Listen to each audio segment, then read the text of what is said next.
മരണപ്പെട്ടുപോയ ആളുകളുടെ മുമ്പിൽ പരിശുദ്ധ ഖുർആൻ പാരായണം ചെയ്യുന്ന വിഷയവുമായി ബന്ധപ്പെട്ടുകൊണ്ട് എന്താണ് അവിടെ ഹുക്കുമ്, എന്താണ് അതിൻ്റെ വിധി, ഇതൊക്കെ ഇമാം ഷാഫി റഹിമഹുല്ല പഠിപ്പിക്കുന്നതായിട്ട് സഹോദരങ്ങളെ ഇബ്നു കസീർ റഹിമഹുല്ല വളരെ കൃത്യമായിട്ട് വിശദീകരിക്കുന്നു.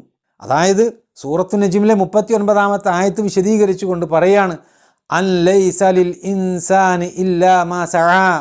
ഈ ആയത്തിൻ്റെ വിശദീകരണത്തിലാണ് ഇബ്നു കസീർ റഹിമഹുല്ല പറയുന്നത്, വമിൻ ഹാദിയിൽ ആയത്തിൽ കരീമ, ഈ ശ്രേഷ്ഠമായ ആയത്തിൽ നിന്നാണ് ഇസ്തംബത ശാഫിഈ റഹിമഹുല്ലാ വമൻ ഇത്തബഅഹു, ഇമാം ഷാഫി റഹിമഹുല്ലയും അദ്ദേഹത്തിൻ്റെ അനുയായികളും അന്നൽ ഖിറാഅത ലാ യസിലു ഇഹ്ദാഉ സവാബിഹാ ഇലൽ മൗതാ, മരിച്ചവർക്ക് ഖുർആൻ ഓതി ഹദിയ ചെയ്താൽ മരിച്ചവർക്ക് അതിൻ്റെ പ്രതിഫലം ലഭിക്കുകയില്ല എന്നതിന് തെളിവ് പിടിക്കുന്നത് എന്ന്.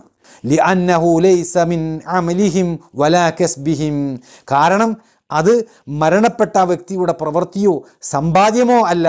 വലിഹാദാ ലം യൻദുബ് ഇലൈഹി റസൂലുള്ളാഹി സ്വല്ലല്ലാഹു അലൈഹി വസല്ലം ഉമ്മത്തഹു വലാ ഹസ്സഹും അലൈഹി, അതുകൊണ്ട് തന്നെയാണ് ഈ കാര്യം തൻ്റെ ഉമ്മത്തിനെ നബി സല്ലല്ലാഹു അലൈഹി വസല്ലം പ്രേരിപ്പിക്കാതിരുന്നത്.